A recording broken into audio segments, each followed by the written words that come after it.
हम यूपी से। यूपी से आए? हाँ।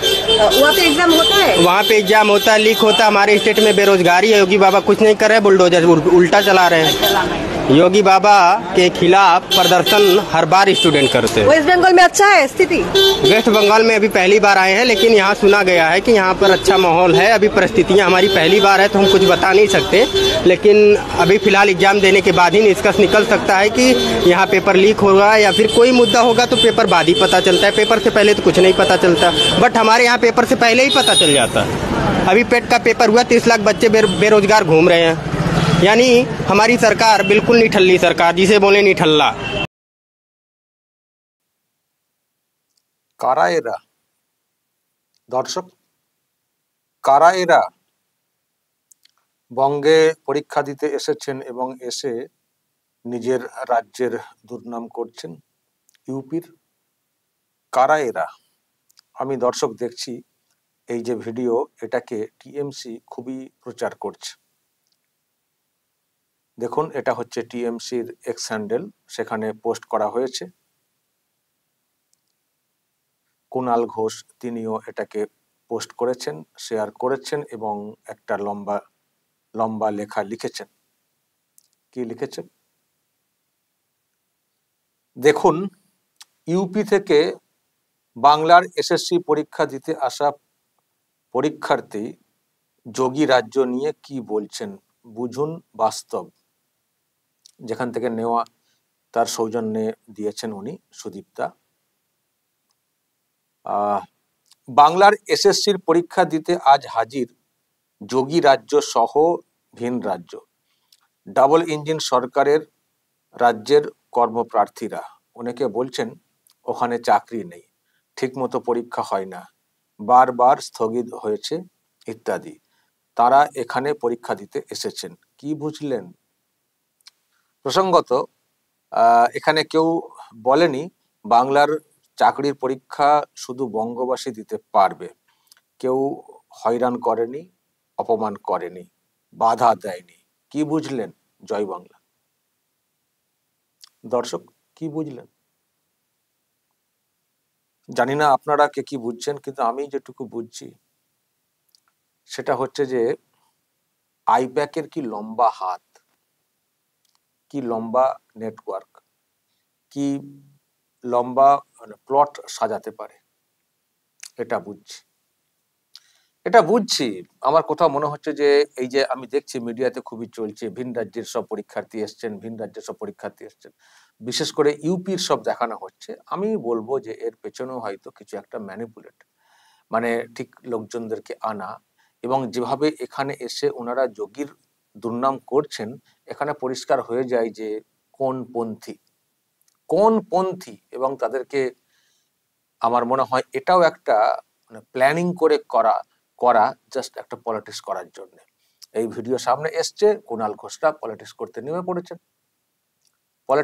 নেমে পড়েছেন। ইনি বলছেন এখানকার হাল তো ভালো, শুনেছি, প্রথমবার এসছি। কি পরীক্ষা দেবেন তাহলে? আপনি তো কিছুই খবর রাখেন না। এখানকার হাল ভালো এটুকু শুনেছেন? যোগী রাজ্যে পরীক্ষা, এই চাকরি হচ্ছে না, বুলডোজার চালানো হচ্ছে, এই যে কথাগুলো না, এখানেই পরিষ্কার হয়ে যায় যে ইনারা কারা, কোন পন্থী, কি করেন এবং কি উদ্দেশ্য নিয়ে এখানে এসছেন। এখানে হাল খুব ভালো, এই খবর রাখেন। এখানে কেন নতুন করে পরীক্ষা হচ্ছে সেটাও জানেন না। এত বড় দুর্নীতির ব্যাপারে আপনার রাজ্য হয়েছে, আপনাদের সরকারের আমলে এত বিরাট ঘোটালা, দুর্নীতি, এবং সুপ্রিম কোর্ট বলছে ফের নতুন করে পরীক্ষা নিতে হবে, চাকরি বাতিল, এরকম হয়েছে। ওখানে নিয়োগ প্রক্রিয়া হয়নি, এই তো কদিন আগে শুনছিলাম নিয়োগ প্রসেস হয়েছে। তা আপনি কি বলছেন? কিছুই খবর রাখেন না এই বাংলাতে কি হচ্ছে না হচ্ছে। আপনার পরীক্ষা দিতে শখ হয়েছে, এসছেন, বা কেউ এনেছে, এসছেন, ঠিক আছে, কিন্তু এত অজ্ঞতা প্রকাশ কেন করবেন? এ তো মানুষ ধরে ফেলছেন আপনাদের আসার উদ্দেশ্যটা কি, ধরে ফেলছেন। তো আপনারা এসছেন, কুণাল ঘোষরা খুব খুশি, বা কুণাল ঘোষদেরকে খুশি করার জন্য এসছেন, বা জানি না কুণাল ঘোষরাই ওনাদেরকে আনানোর পরীক্ষা দেওয়ার ব্যবস্থাটা করেছেন কিনা, যেটা বলছিলাম। তো আপনি কিছুই খবর রাখেন না বলছেন। আমি জানি না ইনাদের সঙ্গে আবার কোনো চুক্তি হয়েছে কিনা, এসো ভাই পরীক্ষা দাও, ব্যবস্থা একটা হয়ে যাবে। আবার টাকা তোলার ব্যাপারটা আবার দেশ জুড়ে করার কোনো প্ল্যানিং হচ্ছে না তো। এদেরকে তো আনা হচ্ছে, পলিটিক্স করছি, আবার এদেরকে দেখে দেখে যদি আরো কেউ আসেন তাদের সঙ্গে বুঝে নেব। বাইরের রাজ্যে তো টাকা পয়সা একটু বেশি করে ডিমান্ড করব, বা ওইদিকে টাকা তুলে এনে চাকরি দিতে না পারলেও ওখান থেকে তো বাড়িতে এসে তো টাকা টাকা আদায় কেউ আর করতে পারবেন না। ফলে নেটওয়ার্কটা সাজিয়ে ফেলি, সবই হলো। মানে আইপ্যাককে দিয়ে এটাও করানো হলো, পলিটিক্সটা করানো হলো, আবার একটা নতুন রাস্তা খুলে দেওয়া হলো। বাংলার টাকা, মানে বাংলা থেকে টাকা তুলেছি, এখন আর মানুষ তো সহজে টাকা দেবেন না, সুতরাং এবার দেশ জুড়ে নেটওয়ার্ক তৈরি করি।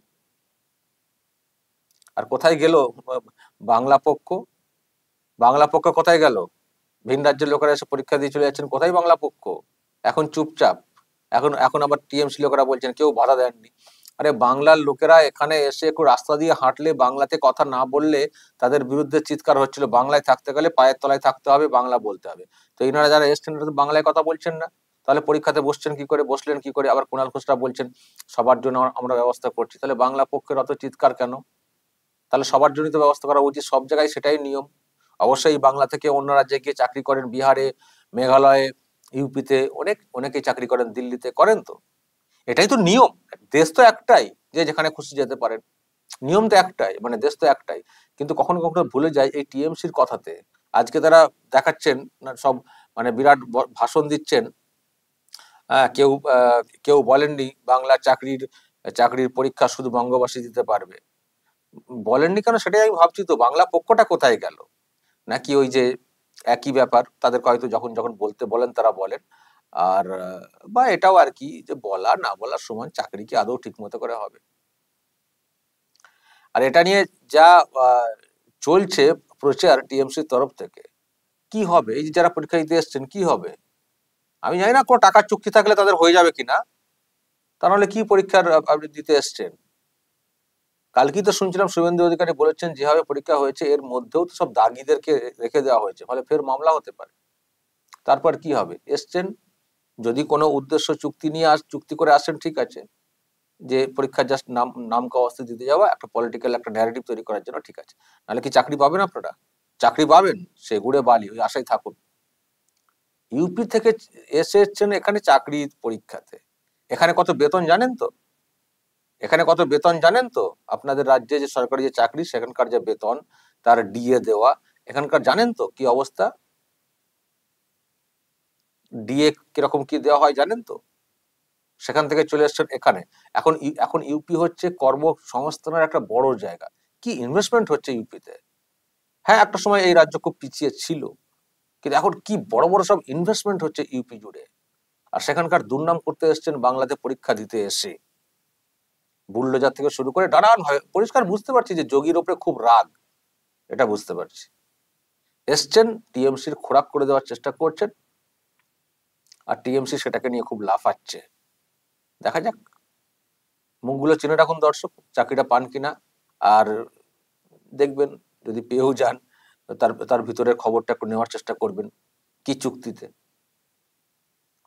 আর একটা কথা দর্শক, আমি যেটা অনেকবার বলে এসেছি, সেটাই কিন্তু এবারে পরীক্ষাতে হয়েছে। পরীক্ষার পর আমি রিয়াকশন দেখছিলাম, কোশ্চেন কিন্তু খুব সোজা হয়েছে। এটাই তো হওয়ার ছিল। সেই মানে এটা না হলে যারা অযোগ্য তাদেরকে চাকরিতে কি করে কন্টিনিউ করা যাবে? কোশ্চেন সহজ করতে হবে। ওখানে 60-এর মধ্যে 45 পেলেই হলো, বাকি আমাদের হাতে আছে, সবাইকে ঢুকিয়ে দেবো।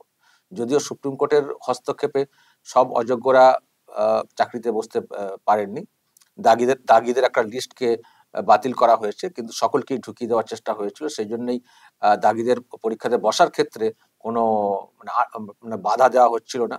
কিন্তু বিষয়টা কোর্টের নজরে আসার ফলে এখন সুপ্রিম কোর্ট সেটা বলে দিয়েছে যে দাগিদেরকে বাদ দিতে হবে। দাগিদের একজনও থাকলে তাহলে কিন্তু আমরা ফের সিবিআই এনকোয়ারি অর্ডার করব। তবে শুভেন্দু বলছেন যে এর মধ্যে দাগি রেখে দেওয়া হয়েছে লুকিয়ে চুরিয়ে আত্মীয় স্বজনদেরকে, তো এটাও টিকবে না।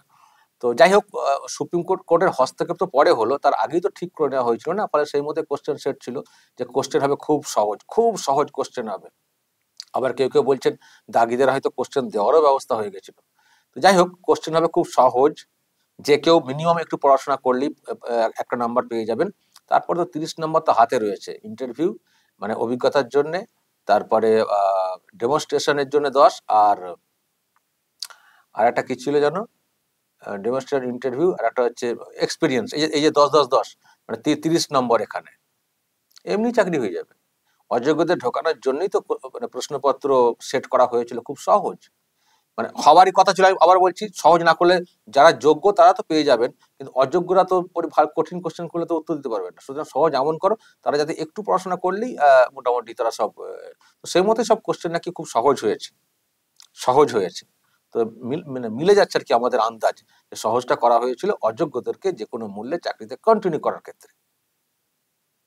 এই যে যারা পরীক্ষা দিয়েছেন তাদের মধ্যেও কিন্তু অনেক অযোগ্য রয়েছেন, তাদেরকে আইডেন্টিফাই করা যায়নি, মানে দাগি হিসেবে চিহ্নিত করা যায়নি। যাদেরকে করা গিয়েছিল তাদেরকে বাতিল করা হয়েছে, আর বাকিদেরকে বলা হচ্ছিল যে ওদের কাছ থেকে চিহ্নিত করা যায়নি, সেজন্য পুরো প্যানেলটা বাতিল করে দিয়ে নতুন করে পরীক্ষাতে বসতে বলা হয়েছে। তো ওই সহজ কোশ্চেন হওয়াতে তাদের মধ্যে যারা দাগি হিসেবে চিহ্নিত হননি কিন্তু দাগি, তারা সুযোগটা পেলেন। আর যারা যোগ্য তারা তো এমনি পরীক্ষাতে ভালো রেজাল্ট করবেন, সেটা নিয়ে আর কি বলার আছে। তো কৌশল অনেক কিছু হয়েছে।